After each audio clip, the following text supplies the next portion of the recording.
Saan ka man naroroon, miss na miss kita. Alam ko masaya ka na dahil kasama mo yung mga kapatid mo at tatay mo.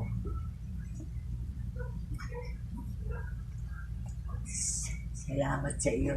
Mahal na mahal kita, anak. Magandang umaga po sa inyo lahat. On behalf of my father po, hindi ko po talaga alam kung saan at paano ito sisimulan dahil hanggang ngayon hindi ko po matanggap na wala na ang papa ko na kahit kailan hindi ko na siya makikita, makakausap tulad ng dati.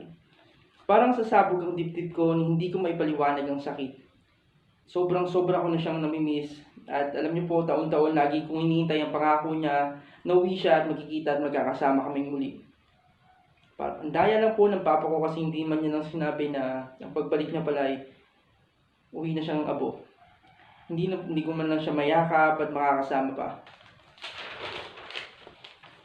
Napakasakit din pong isipin na wala man lang ako nagawa para sa iyo, samantalang ikaw pa, di ko na mabilang lahat ng ginagawa mo para sa akin, sa pamilya ko, sa aming magkakapatid. Naalala ko pa, sabi mo, takot ka magpakimo kasi ang side effect nun, makakalimot ka. Ayaw mo kaming makalimutan.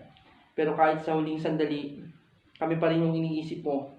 Pero Papa, ako ito yung pinakatatakutan ko, ang mawala ng taong minamahal, ang mawala ka sa amin.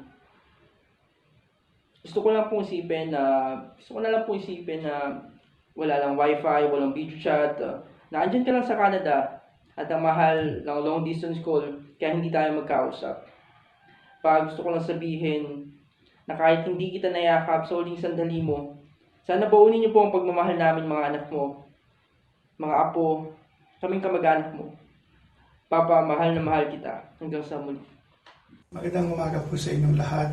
Una po sa lahat, nagpapasalamat ako sa mga taong nakidalamhati sa pagkamatay ng aking kapatid, nakatatandang kapatid na si Wilfredo Samonte. Sa kanyang may bahay na si Ate Marie, maraming salamat sa pag-aaruga mo sa kuya, sa sakripisyong ibinigay mo, na kahit papano ay napaligaya mo siya sa kanyang buhay. Sa kanya pong anak na si John Wilfredo Samonte Jr., alam ko, mahal na mahal mo, papa mo. Pero wala na tayong magagawa natin. Sana tatagal mo na lang ang sarili mo, lalo pa ngayon nag-iisa ka.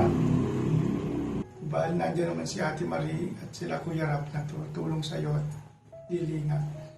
Kuya Rap, maraming salamat sa iyo, sa mga kapatid ni Ate Marie. Alam ko naging close kayo kay Kuya nung siya ay nabubuhay. Kuya, mamimiss ka namin.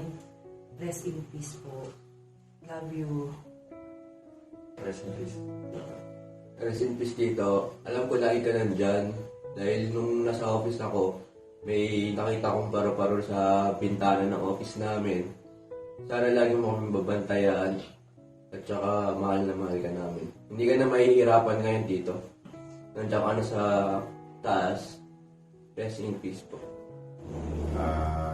Sa kuya ko, kay Wilfredo Samonte, Kuya, sana'y maging maligaya ka na sa iyong ikalawang buhay. Alam ko makakasama mo na ang tatay at ang mga kuya ko, mga kapatid natin. May rest in peace, Kuya. Mahal na mahal ka natin. Maraming salamat po. Una po sa lahat, maraming salamat po sa mga nakiramay sa amin, sa mga kamag-anak, kaibigan ng pamilya namin. Marami pong salamat. Kuya, saan ka man naroroon, alam namin masaya ka na sa piling ni tatay at mga kapatid natin. Ako, si Eggy at ang pamilya ko, mamimiss ka namin. We love you, Kuya. Hello. Good morning, everyone. I am Teresita Ballestero. Friends call me Tati. I live in Marikina City. Me and Marisa are friends since high school. Until after graduation, in high school, we separate ways and live our own lives. I witnessed how Willie pursued Marisa during that time. Although during our high school days, I see really with other women, with other ladies, because some of them are my batchmate and classmate too. That's how heartthrob really is in our school. Uh, since he's the heartthrob, who really do not know me really. He doesn't know me ever since. But who would not know Willie when he is always the talk of the town in our high school days? Uh, we had a close encounter only when me and Marisa met again after 40 years of after graduation in high school. I visited Marisa there in Vancouver for a week, and I learned that it was really whom she is married with. Well, other past lives of Marisa after 40 years. I didn't know what happened. So it was only last 2011 when I visited Marisa. I stayed with them for a week. So Willie was there. So another classmate came over, and then we had a very exciting, very happy moments. We go around places with Willie, with all his jokes, and we are all laughing the whole day, all night long for a week. So there was no dull moment during breakfast, lunch, dinner, wherever we go. We're all laughing because Willie was really a good man and have a very good sense of humor. You may see his face that he's serious, but when you analyze what he's saying, it was really fun. So we will all laugh. And then so that's how we started. That's how I started knowing Willie. When I was in their house, after 2 years, I went back, visited them again, stayed with them for a month. And that was the time when I really knew him, that he's really, he can be a big brother to you.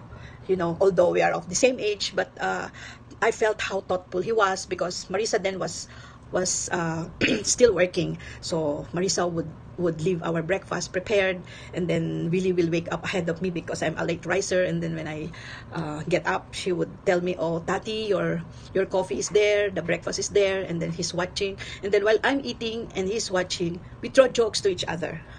And then after that, we will go out. We will go to our favorite thrift store where we go around. Sometimes we fetch Tina or her daughter Jalen, and then we go there together. We have all the fun.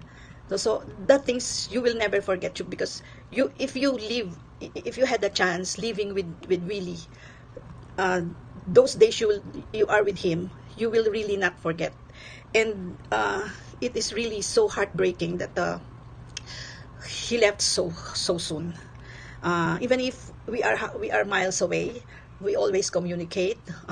Marisa used to call me, and then Willie at the background, and then we throw jokes while we are on the phone. And then one time they came over here in the Philippines, stayed in 3 months.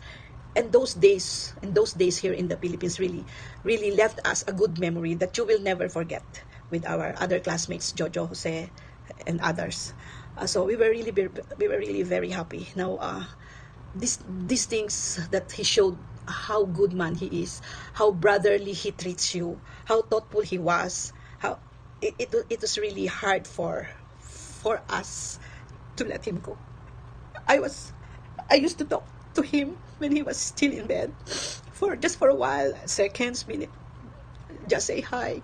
And then 2 days before he left, I was able to call him, and I said to Marie, "You put the phone in his ear, and I will just talk." And that was the last time I talked to him, and I know he cried too. I was really crying that time when I hung up the phone. Then after 2 days, Marie texted me that Bossing is gone. I called him Bossing because during our vacation there in Vancouver with my other classmates, we were the one who is so close. When we throw jokes, both of us are against the other classmates, but this is only a joke, as if we are the one. If you have a team, we are teammate. Now my other classmates also throw jokes, and you will really miss the fun when you separate ways. I just cannot forget how nice man he is. He is really very nice. You will not have any reason not to love him as a brother, as a father, as a husband. How I saw that.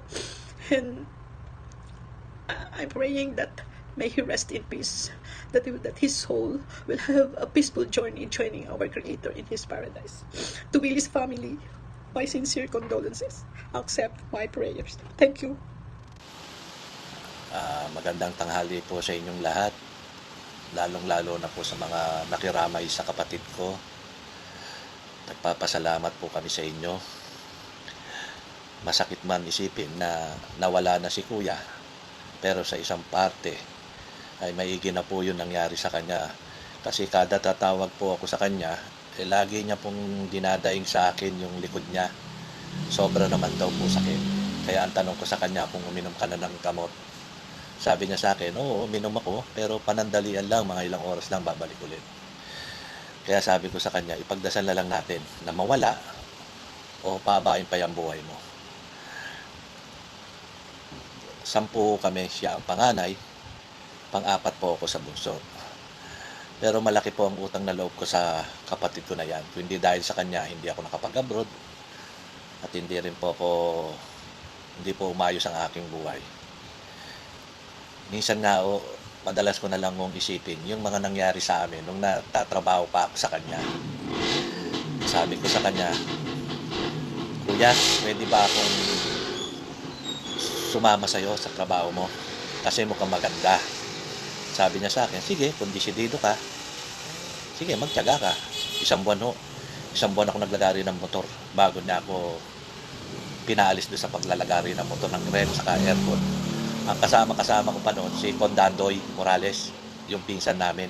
Siya naman ang nagpipintura ng rep pag kami tanggap kami. Ang hindi ko makakalimutan yung nangyari sa amin na gumawa kami ng aircon. Nung natapos na yung aircon, sabi niya sa akin, Luis, takpan mo na yung aircon. Nangyari, tinurnilyo ko ang buong paligid. Nung testingin namin, nawalan ng prion. Nagkatinginan kami. Ang sabi niya lang sa akin, tignan mo yung tornilyo mo. Isa ko ang tanggalin yun. Nung makita ko yung tornilyo nakabaon sa aircon, halos lahat ng prion nawala na. Kaya ang nangyari, kinargaan namin ulit. At awa na ng Diyos na deliver namin ng maayos. Kaya hindi ko makakalimutan yung kapatid ko na yan. Malaki po utang na loob ko at pinagmamalaki ko po yan. Mahal na mahal kita, Kuya. Nagpapasalamat din ako. Wala ka nang nararamdaman at kasama mo na yung mga kapatid natin, lalong-lalo na ang tatay. Mahal na mahal ka namin, Kuya. Lalo na ako. Huwag ka mag-alala sa mga anak mo. Nandito ako para alalaya sila. Kahit si Ate Marisa, nandito rin ako para hingaan niya ng sama ng loob. Ako nang bahala sa mga anak mo, sa asawa mo. Checkin ko sila kada buwan. Maraming salamat, Kuya. Kung hindi sa'yo, hindi ako natutong gumawa ng aircon at rep at nakapag-abroad. Salamat. I'm reading this eulogy on behalf of my wife, Maricel. 2020 has been a bad year for the world, and especially for our family. When my father found out that his cancer had come back, he faced it with strength and confidence, and even humor to keep our spirits up.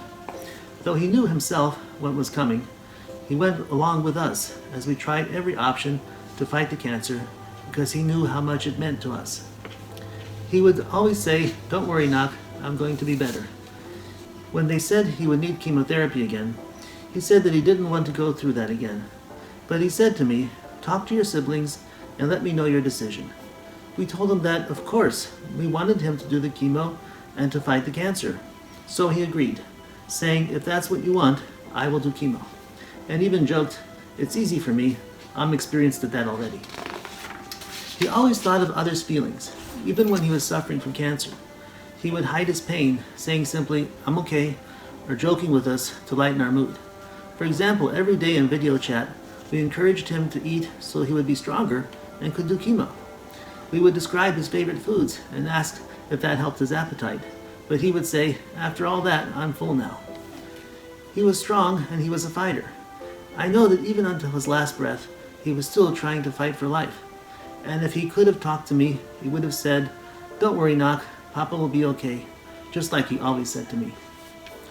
"Papa, you went too soon. It's too fast. I'm not ready to say goodbye." I still have more to say to you. I want to thank you for your kindness and compassion, for your strength, and for the happy times. I want to say I love you, and to tell you that you have always been my hero. You were always so thoughtful toward everyone around you. Of course, you always remembered our birthdays, and even this year, when you were already struggling with cancer, when it came time for my birthday, you insisted on going out to go shopping, because you said you wanted to pick out my gift personally yourself. When Tita sent me a picture of you resting on a bench at the mall, looking so tired from walking and holding the bag with your gift for me, it made me cry, because I could see how much you love me. Maybe you knew it would be the last time you would buy me a birthday gift, but I want you to know that the thought and love that you put into it means more to me than any gift in the world. Growing up, you always made me feel special, and I know it's like that for each of your kids. It's like you told me, the most important thing in life is your children, and you can never replace them. I remember how, when I was little, I was your right hand, representing you in all your plans. I was honored to be your trusted secretary, holding your money and keeping your secrets. As time passes, I miss those days when we were so close. But no matter how much has happened and how much time has passed, nothing has changed between us. Family was always important to you. I remember when my first child, Cassie, was born, you helped me learn how to take care of her, feeding her and giving her a bath every day. You always wanted to be a part of what was going on in the family, and along the way, you helped me learn to be a better mother. Yes, family was important to you, and you could always say just the right thing to make me laugh. It's like your last text message to me on my birthday, when you told me, "Happy birthday, my beloved daughter. Always love your family, especially your papa." And you laughed. Thank you, Papa, for always taking care of my kids. You were always there for them whenever they needed you. And I want to thank you for being my father. If I would have a chance to live my life over again, I would still want you to be my father. I'm so sorry that I couldn't be there to take care of you when you were sick.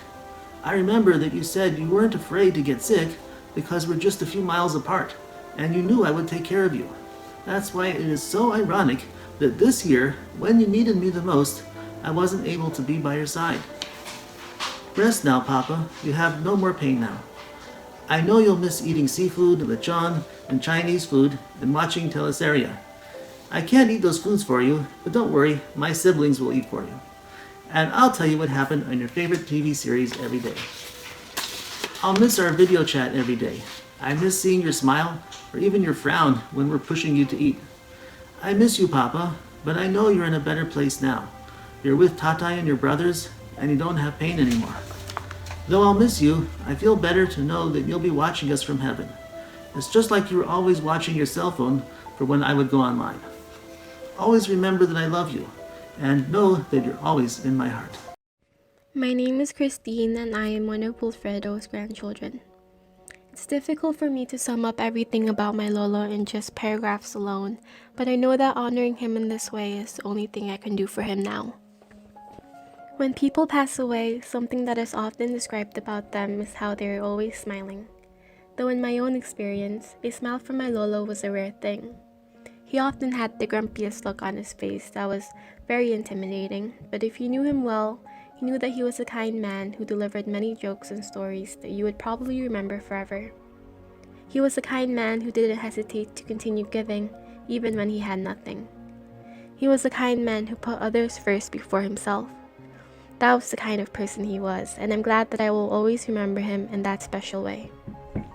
Even now that he is gone, I often find myself thinking about the good times I had with him that I will forever keep dear to my heart. Although there are many to choose from, the most memorable moment I had with him was during Christmas, when my siblings and I played card games and watched Filipino shows with him all day. And of course, we would have snack breaks here and there, because my Lolo would always be up for some food, even if we had just eaten a full meal 30 minutes ago. We told stories and cracked jokes, and I remember how we would take turns teasingly accusing each other of cheating because of how he would discreetly lean back and look at our cards. I come from a family where we don't really celebrate Christmas, so I really treasured that day as it was the sweetest and most genuine form of Christmas that I have ever experienced. I'm not sure if anything can top that day or if I can celebrate that holiday again without thinking of him and missing him. In fact, I'm not sure if I can look at some things the same way, especially when he was such a great impact on a lot of things in my life. He taught me how to fish, how to build a shed, how to fix fences, how to play chess, and so many more things that will be difficult for me to do without remembering him. He left us too soon, but I believe that my Lola would want all of us to continue on and be strong, because he was the kind of person to encourage others to be the best version of themselves. I will not think of this as a goodbye, because it upsets me that I was never able to properly say one to him. Instead, I will think of this as him going to vacation where he will be with his father, his siblings, and Maxwell. Until we meet again, I will honor you by remembering you and telling your jokes and stories to everyone I know. I love you, Lolo, and my only regret is not being able to say that to you directly. If I was given the opportunity to go back in time, I would use it to tell you those exact 3 words.